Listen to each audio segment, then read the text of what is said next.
এখানে কি করছো? ভয় পাচ্ছিলি তাই তোর পাশে এসে শুয়েছিলাম।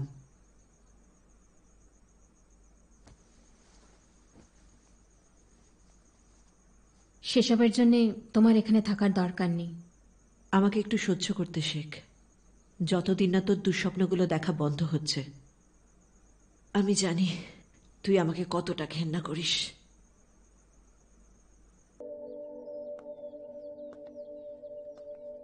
আমি আসতে পারি? স্যার প্লিজ প্লিজ বসো বসো।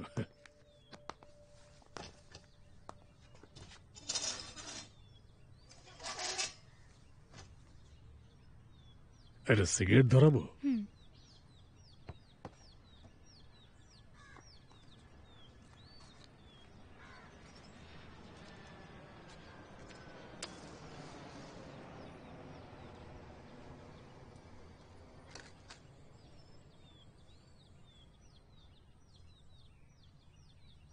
শক্তি, তুমি তোমার মায়ের সাথে খারাপ ব্যবহার কেন করছো বলো তো?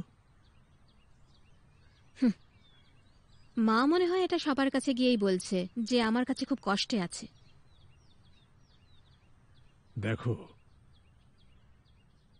তোমার মায়েরও অনেক স্বপ্ন ছিল, কিন্তু দুঃখের বিষয় হলো যে স্বপ্ন তিনি দেখতেন তা যখন পূরণ হবার কথা, ওনার জীবন থমকে দাঁড়ায়। জানি স্যার, নিজের স্বপ্নটা আমার ওপর চাপিয়ে দিয়ে আমার এই অবস্থা করে দিয়েছে। আমাকে বড় নায়িকা বানাতে গিয়ে আমার জীবনটা একেবারে শেষ করে দিল।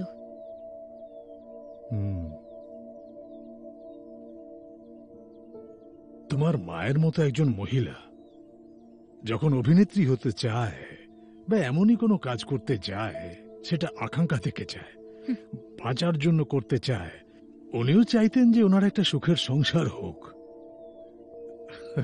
যেখানে শাশুড়ির সঙ্গে ঝগড়া, স্বামী সন্তানের প্রতি টান, আবার তর্কাতর্কি, অশান্তি, এটাই ছিল ওনার স্বপ্ন।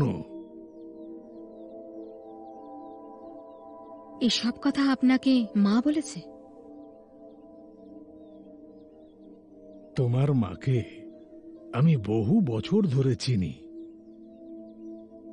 যে জীবন উনি চাইতেন তার যোগ্যতা ওনার ছিল না, আর উনি তোমার মতো শিক্ষিতও ছিলেন না যে ভালো কাজ পাবেন। যা পারেন সেটাই করতেন, যে কাজ পেতেন সেটাই উনি করতেন, কিন্তু কখনোই খুশি মনে করেননি। তাহলে তো আমার প্রতি একটু সহানুভূতি দেখানো উচিত ছিল।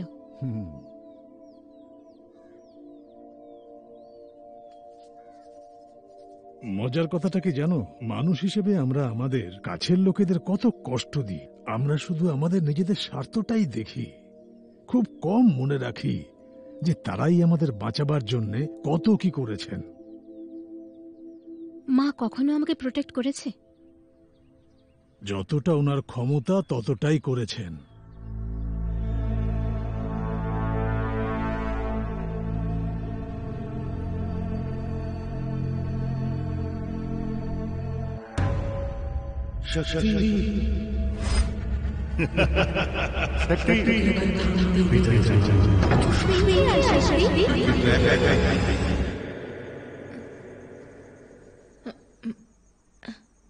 এখানে কি করছো? ভয় পাচ্ছিলি তাই তোর পাশে এসে শুয়েছিলাম।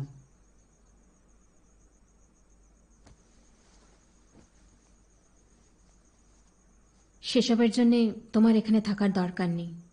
আমাকে একটু সহ্য করতে শেখ, যতদিন না তোর দুঃস্বপ্নগুলো দেখা বন্ধ হচ্ছে। আমি জানি তুই আমাকে কতটা ঘেন্না করিস।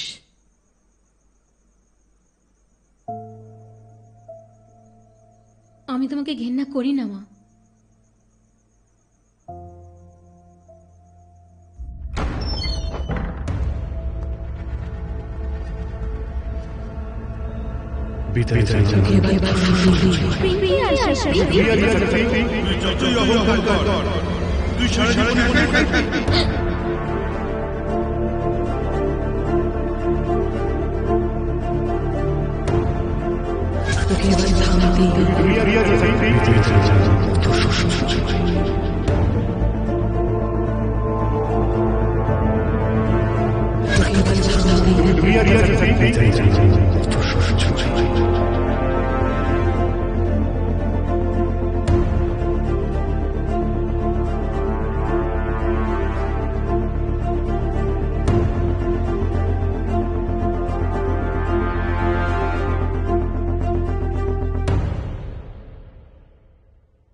এখানে শুয়ে আছো কেন?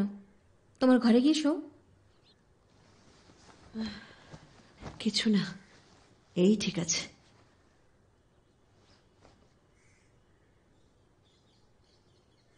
খিদে পেয়েছে, খাবার মতো কিছু আছে? তুইও যদি আমার সাথে একটু হাত লাগাস তাহলে এক্ষুনি হয়ে যাবে। হুম। কি জানি রান্নাঘরে কি আছে, অনেকদিন বাজার যায়নি। শক্তি, একটা কাজ কর, সায়েদকে গাড়ি বার করতে বল।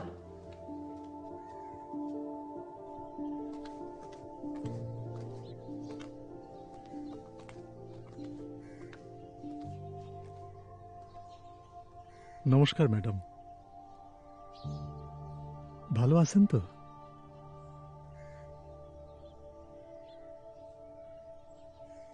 আমায় ক্ষমা করে দাও সাইদ। মা, এমন কথা কইবেন না মা, আমারও তো ভুল ছিল। সায়েদ, তুমি এসে বড় উপকার করলে। কি কইতেছেন? তুমি ছিলে না, শক্তি ম্যাডাম এতদিন বাড়িতেই বসেছিল। বড় মা, চিন্তা করবেন না, এইবার আমরা যামু, শক্তি ম্যাডামরা শহরের বাইরে নিয়ে যামু।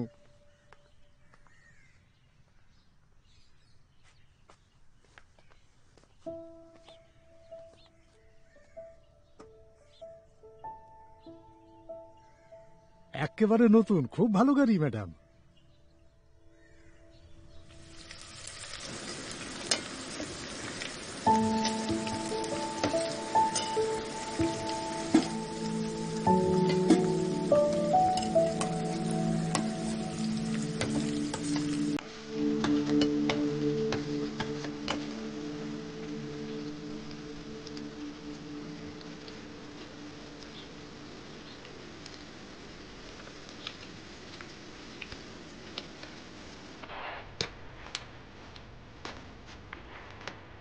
মা, এটা বন্ধ করো না। হ্যাঁ, কেন? বন্ধ করছো না কেন? এটা একটু ধর তো, তরকারিটা বোধহয় পুড়ে গেল।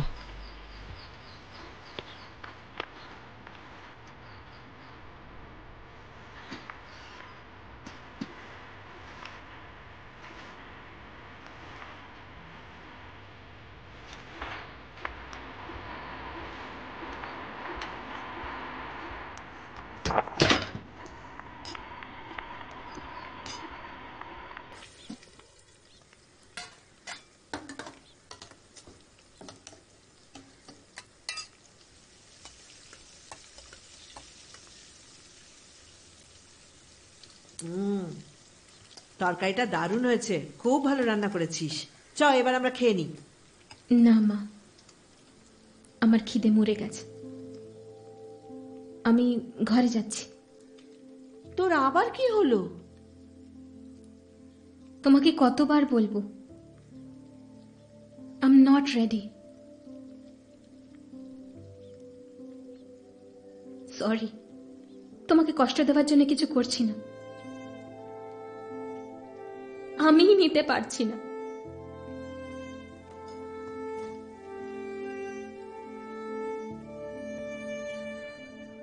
মায়ের শরীর মোটেই ভালো নেই, এত বছর ধরে সংসারের হাল ধরে রেখেছে,